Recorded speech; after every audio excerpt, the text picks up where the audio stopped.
In this episode, Ryan talks about one of his landlords who he leases multiple properties from who has suddenly died. Our thoughts and condolences go out to their family. In this episode, Ryan talks about what to do next. Will probate get in contact? Will any family members contact us? This is a brand new situation. Will the new owners sell up, or will the leases continue? Will we get first refusal to purchase the assets, venturing into the unknown at this difficult time? Show me the money on Wednesday. If you have a deal right now and you don't know the best way to structure it, if you post a deal in the community group on Facebook called Property Crash Course, Ryan will help you unlock hidden profits and save you from locking yourself into a loss on those bad deals that every property sourcer wants you to buy. Hey podcasters, I hope everybody is good today, Wednesday 30th of September. This episode is a little bit different. It's actually, it's quite a moving, sensitive episode, to be honest. I'll be talking about one of my landlords on a commercial contract that we lease a property or properties from. They died. So this episode, I'll be just sending out my thoughts, prayers, condolences to their family, their friends, and just sharing my thoughts really, and everything else around this difficult situation, and where we go next really. So apologies for the noise in the background, starting up the bloody loud vehicle. I can't complain that it's bloody loud. It's amazing. I do enjoy driving it a lot. It's a V8, so yeah, it's quite deep and throaty. But anyway, going back to the main topic, my landlady, she's dead. She died. And I just found out. I'll let you know how I found out as well. I was walking back along the seafront yesterday evening, in fact. And, there's a guy there, you can go. And I just got to the bins near an apartment that I have right on the seafront, a duplex apartment. And as it happens, I bumped into a guy, which is an old neighbour who also has an Airbnb. We haven't got an Airbnb, but he has an Airbnb in the building. And we've sort of had a bit of tension in the past because he's got an Airbnb.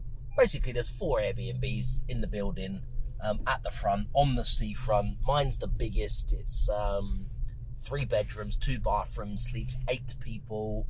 It's a duplex. It's got the sea views. And during the lockdown, we was booked, probably 80% occupancy all through the first major lockdown with key workers, contractors, NHS, etc., etc. Now, the rest of the properties in the building, the 3 that surround us, because there's 4, mine's a ground floor and the basement, or ground floor and lower ground floor, there's still windows down there. Theirs are the same on the right-hand side, so adjacent, then 2 above, but mine's obviously the biggest. Now, we were booked nearly back-to-back, can't complain during the lockdown. Key workers, contractors, NHS, which really saved us, to be honest, and they weren't booked at all. I don't think they had a single guest. Now, when this guy was sitting out on his balcony, he could obviously see every day a revolving door of people checking into our properties. And every other day we were getting complaints saying, it's against the law, it's illegal, you can't rent it to people. And we had to explain every single time. These are key workers, they're contractors, they're NHS, they've been vetted on booking.com, etc., etc. They're allowed to stay, they're allowed to travel, or they're in temporary accommodation. So we didn't breach anything. We didn't breach anything. We was abiding by the laws and the rules. Anyway, that left a bad taste in all of their mouths in the building, because they're not getting any bookings, their properties are empty, and ours is booked back to back. Then the complaints escalated, and then again, to be fair, some party people did slip through the net. They managed to book it on their, security guard license or their NHS pass or something like that, sent the right documentation, sent their ID, all verified they can travel, and then they might invite 4 or 5 people, etc., etc. So yes, if some of that did happen, nothing was open, you couldn't go anywhere, so people, did circumvent the system. Anyway, that led to us just falling out a little bit, having a few meetings with the freeholders, etc., about the noise and people staying, etc., etc. They wanted to put some signs up and everything else, which is absolutely fine. If you're a landlord and you don't know how to increase your rent up to 199% using Booking.com, then you're making a big mistake. Because every £1,000 of rent is now returning £3,000 every single month on Booking.com. And you never have to evict a tenant again. I'm serious. Anyways, I created an ebook. It's called The Rent Arbitrage Machine.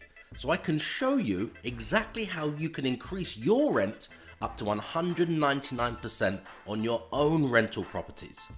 Just head over to theyrentanyhome.com/freebook and just tell me where to send your free copy.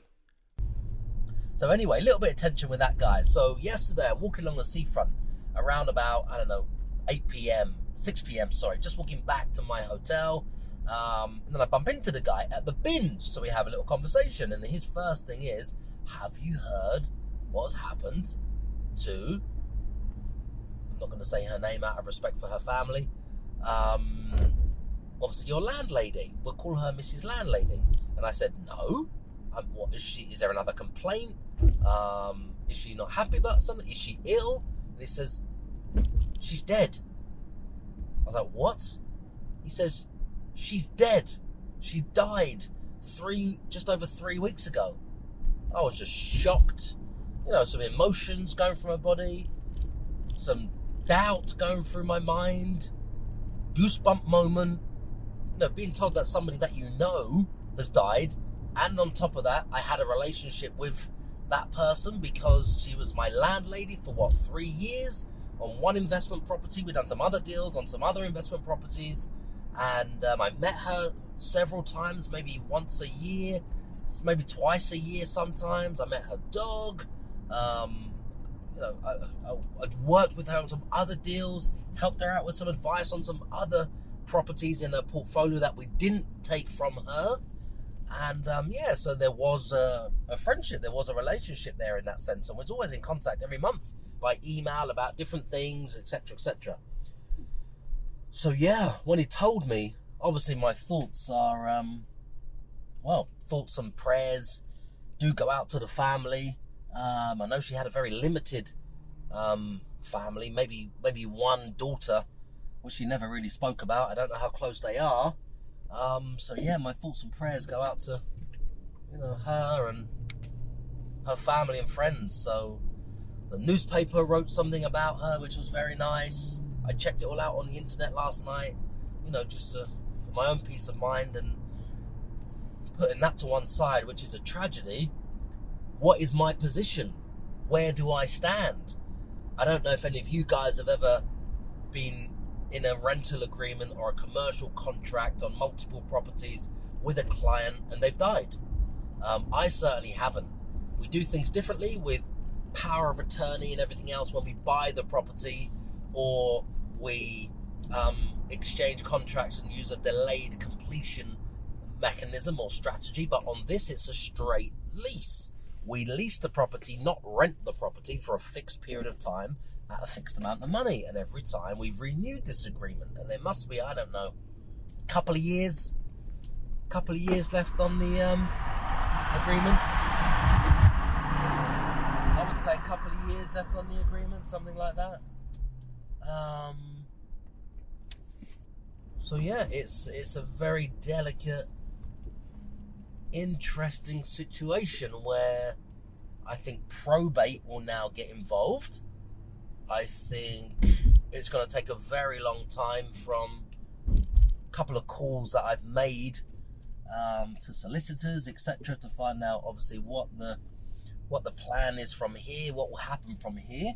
But I mean, already in the first month, haven't had any letter, haven't had any email, haven't been contacted by anybody from the estate, from the will, from the treasury, from her family, from the probate, nobody at all for any kind of dialogue.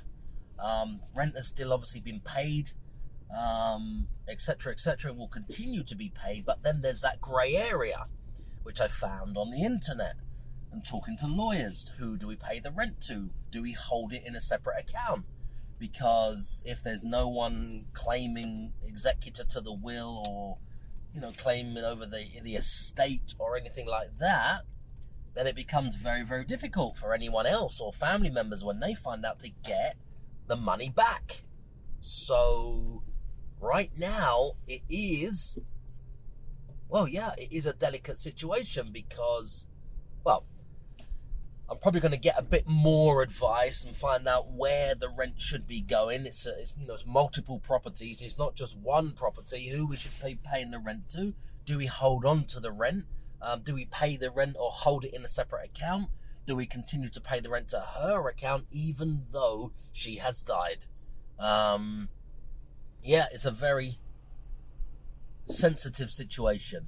But my thoughts and prayers obviously go out to herself and her family and their loved ones, if they even know about this already. They may not even know. Maybe I should try and make some contact with them somehow, because maybe they don't even know. Maybe they're not even aware. So one of those sensitive situations. So I hope you guys get some value from this. I just wanted to share my thoughts on a big problem, a big challenge, which has literally just happened right now, yesterday in my business. He's a #1 Amazon bestseller. He's an NLP manipulator. He's a property course seller. He's a Lamborghini driving multi-millionaire property guru.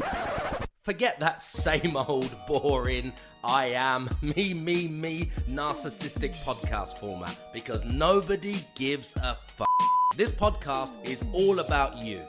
So I'm taking these few seconds to thank you for subscribing, to thank you for leaving your 5-star reviews, and thank you for sharing this show with all of your friends.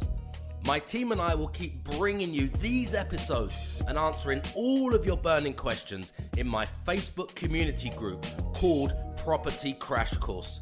If you can just keep telling all of your friends about this show.